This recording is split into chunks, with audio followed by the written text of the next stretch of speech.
예, 파이썬 기초 27번째 시간. 자, 딕셔너리에 대한 이야기부터 진행해 보도록 하겠습니다. 자, 이제 솔티드에 대한 이야기부터 진행을 하면 될 것 같은데요.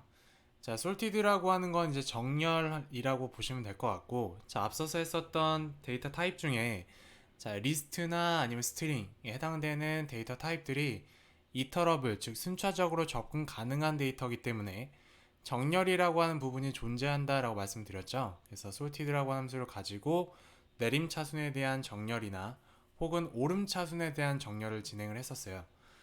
자, 근데 마찬가지로 이제 파이썬에서 이제 딕셔너리에 해당되는 데이터 타입 또한 이제 정렬이라고 하는 부분이 제공이 됩니다. 다만 이제 차이점이 있다라고 한다면, 자, 딕셔너리가 갖고 있는 구조적인 특징 때문에 이제 키를 가지고 정렬을 할 것인지, 아니면 뭐 밸류의 값을 가지고 정렬을 할 것인지, 이제 두 가지의 선택 사항이 좀 있어요.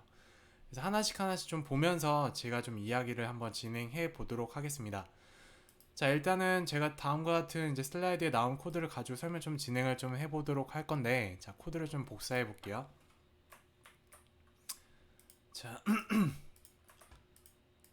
자, 얘를 복사를 할 거고요. 그 다음에 자, 이 친구를 하나 복사를 해보죠.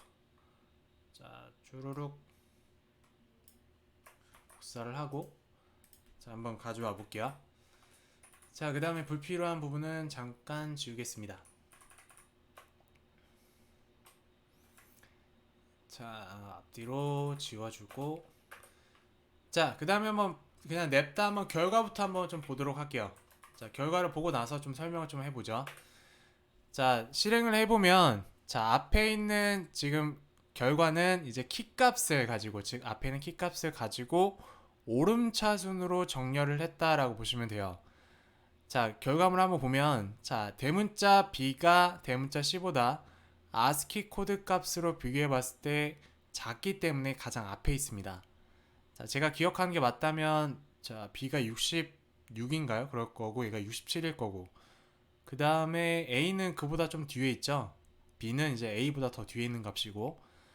자, 그렇게 해서 보면은 이제 오름차순으로 정렬이 된 건데, 자, 코드를 보면서 좀 이야기를 해보면, 자, sorted라고 하는 함수를 사용을 해서 정렬을 했는데 앞에 있는 값은 뭐냐면 이제 이터러블 데이터겠죠. 자, 한번 원형을 좀 살펴볼게요. 자, sorted 해놓고 보면 앞에 있는 아규먼트 인자값은 이터러블에 해당되는 데이터가 들어와요. 그 다음에 자, 키는 기준이 되는, 그러니까 어떤 값을 기준으로 정렬을 할 거니라고 물어보는 해당하는 아규먼트 값이라고 보시면 돼요. 자, 그래서 자, 대상은 자, 딕트의 데이터, 즉 딕셔널에 해당되는 아이럼스, 즉 키밸류에 해당되는 전체 데이터를 가지고 대상을 잡을 건데, 자, 그 대상이 되는 기준은 죄송합니다. 대상이 되는 기준은 앞에 있는 키 값을 가지고 정렬을 하겠습니다. 라고 보시면 될 것 같아요. 되셨나요? 자, 그래서 자, 나온 값이 이건데 자, 지금 좀 이상한 게 좀 보여지시지 않나요? 자, 우리가 정렬하기 전에는 이제 딕셔너리에 해당되는 값으로 정렬을 했는데 나온 값을 보니까 리스트에 해당되는 데이터고, 그 리스트에 들어가는 인자 값은 자, 소괄호로 지금 쳐져 있는 엘리먼트들이 지금 쭉 어펜드 되어 있죠. 즉 적재되어 있죠. 자, 얘네들은 데이터 타입 뭐냐면 튜플이에요, 튜플. 자, 아직 제가 튜플에 대한 이야기는 말씀을 안 드렸지만, 자, 딕셔너리를 가지고 솔티드를 한 결과 값은 정렬이 돼서 나오기는 하는데 리스트에 솔티드에 리스트에 튜플에 해당되는 값이 나오게 됩니다. 됐나요? 자, 그럼 이거를 여러분들 다시 한번 딕셔너리로 바꾼다라고 하면은 자, 어떻게 하시면 되냐면, 자, 우리가 배운 거 가지고 한번 만들어 볼게요. 자, 데이터라고 할 거고요. 자, 얘는 자, 애프터 한번 해볼게요. 자, 그 다음에 자, 이렇게 해보겠습니다. x 자, x 자, for x in 한 다음에 k라고 해볼게. 자, 그러면은 자, 이 해당되는 리스트가 이쪽에 들어오겠죠. 자, 이해하기 쉽게 좀 보여드리면, 자 K라고 썼지만 사실 이 값이 이렇게 들어가겠죠. 자 그러면 각각의 엘리먼트들 X로 넘겨질 테고, 그 X를 가지고 저는 이제 키밸류에 해당되는 딕셔너리를 만들 거예요. 자 그럼 어떻게 만들 거냐면, 자 X의 0에 해당되는 위치에 있는 값의 키값, 그 다음에 X의 1에 해당되는 값을 가지고 밸류 값을 만들 겁니다. 되셨나요? 자 그 다음에 얘는 제가 다시 K로 바꿔 놓을게요. 자 이렇게 해놓고, 자 다시 dict data after를 확인을 해보면, 자 딕셔너리에 해당되는 값으로 다시 변환이 됐죠. 그리고 온전히 이제 정렬이 된 값으로 나오신 것들을 확인해 보실 수가 있을 겁니다. 되셨나요? 자 그래서 자 핵심은 3번 라인입니다. 3번 라인. 자 딕셔너리를 가지고 정렬을 했는데, 자 0에 해당되는 값을 주게 되면 딕셔너리의 키 값을 가지고 오름차수나 해당되는 값으로 만들겠다라고 보시면 될 것 같고요. 자 쉽게 생각을 해보면, 자 1이라고 주어주시면 딕셔너리의 밸류 값을 가지고 오름차순으로 정렬을 했다라고 보시면 될 것 같아요. 자 만약에 여기다가 리버스 해놓고 얘가 true라고 해주면 어떻게 될 거냐면, 내림차순으로 해당되는 결과값이 나오겠죠. 자 해석을 해보면, 밸류 값을 가지고 내림차순을 정렬할 건데 그걸 다시 뒤집겠다, 즉 내림차순으로 다시 돌려놓겠다 라고 보시면 되겠죠.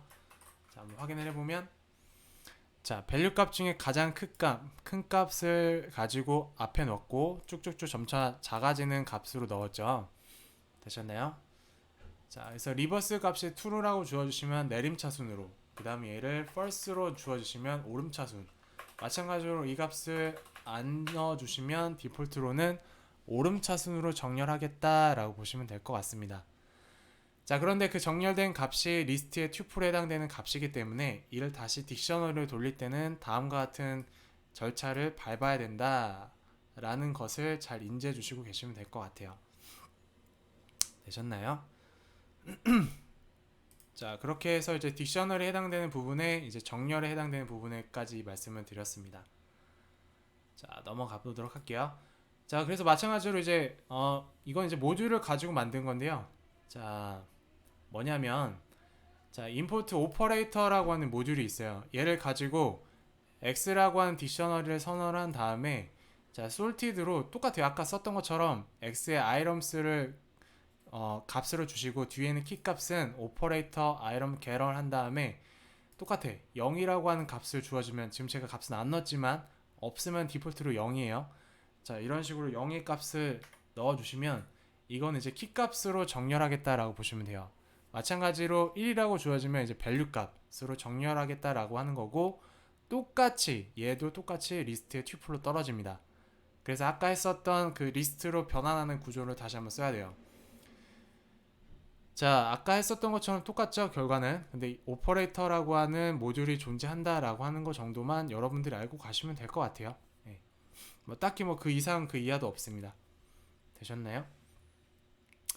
자 그래서 딕셔너리에 대한 이야기는 여기까지 진행을 하면 될 것 같고, 자 그 다음 이제 튜플에 대한 이야기를 한번 진행을 해 보도록 하겠습니다.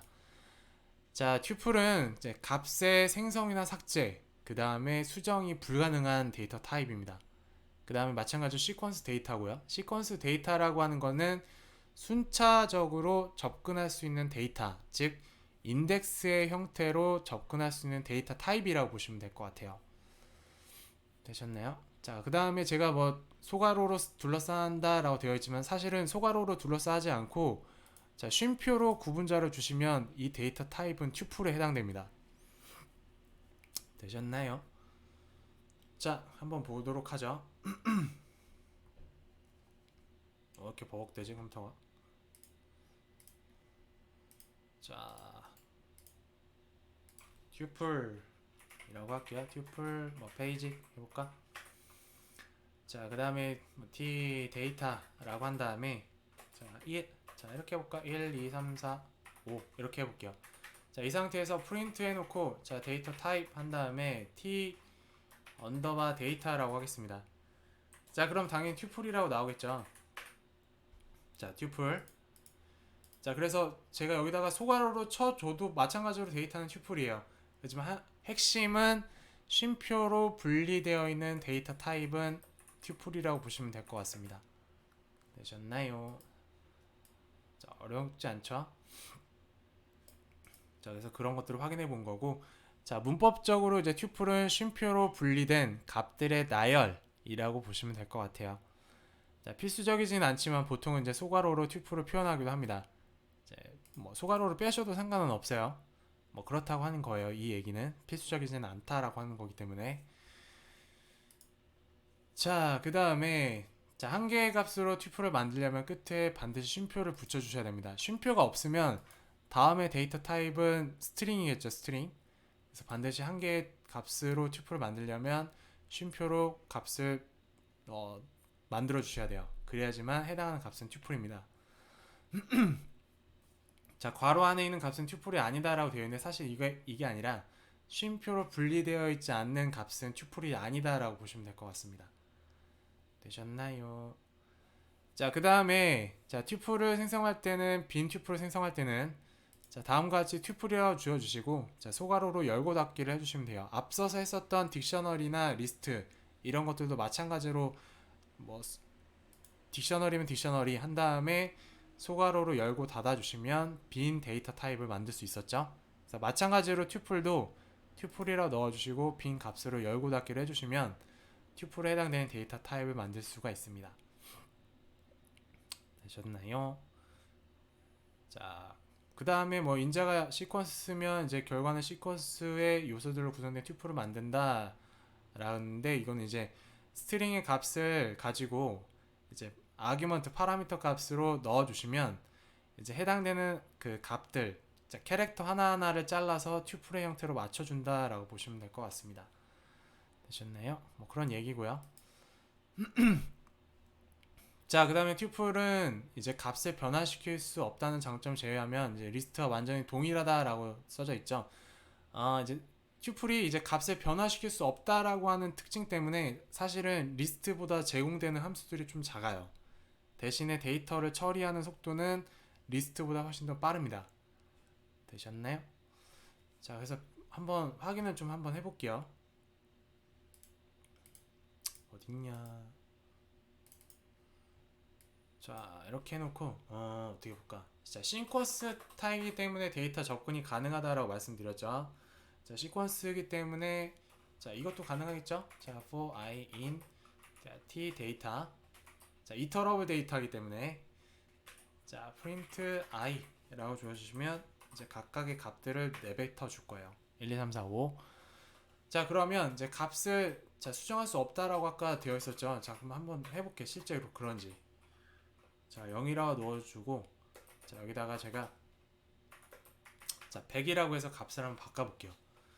자, 그 상태에서 쭉 실행을 해보면 자, 뭐라고 떨어지냐면 자, 타입 에러래.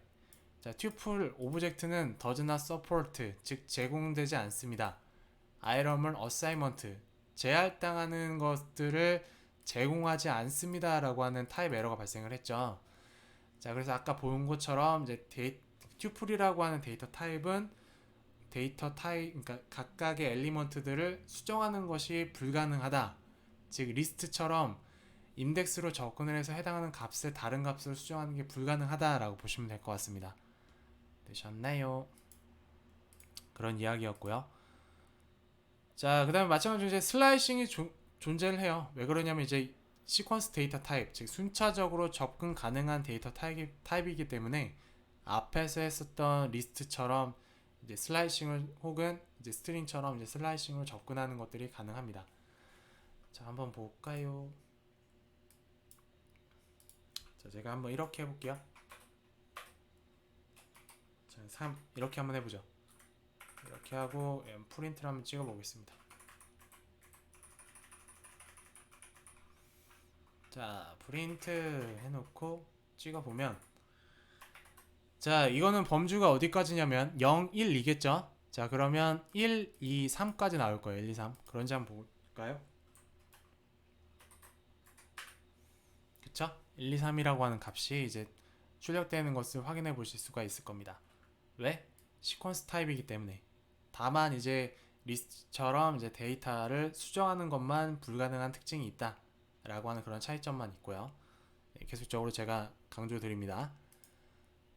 자, 그다음 이제 튜플 더하기는 뭐냐면 이제 그냥 합치는 거예요. 합치는 거 데이터를 합치는 거다라고 보시면 될 것 같고요.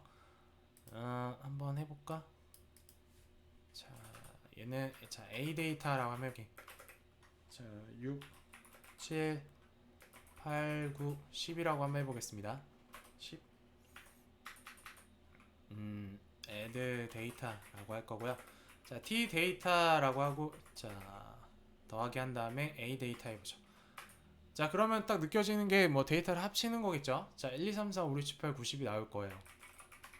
자 그런지 한번 봅시다. 자 그렇죠. 1, 2, 3, 4, 5, 6, 7, 8, 90. 자 데이터를 합친다라고 보시면 될 것 같아요. 마찬가지로 앞서서 했었던 것 중에 스트링이라고 하는 것도 자 연산자 중에 오퍼레이터 중에 더하기라고 하는 것들이 존재를 했고 이제 문자열을 서로 합칠 때 오퍼레이터 더하기라고 하는 것들 썼다라고 앞서서 배웠죠. 그거하고 동일하다라고 보시면 될 것 같습니다. 되셨나요? 네. 자 튜플 곱하기는 한번 직접 한번 해보세요. 어떻게 나오는지. 자 그 다음에 자 이제 뭐 패킹, 언패킹에 대한 이야기를 쭉 나오는데 이건 제가 잠깐 영상을 끊고 다음 시간에 계속 진행을 좀 해보도록 하겠습니다. 감사합니다.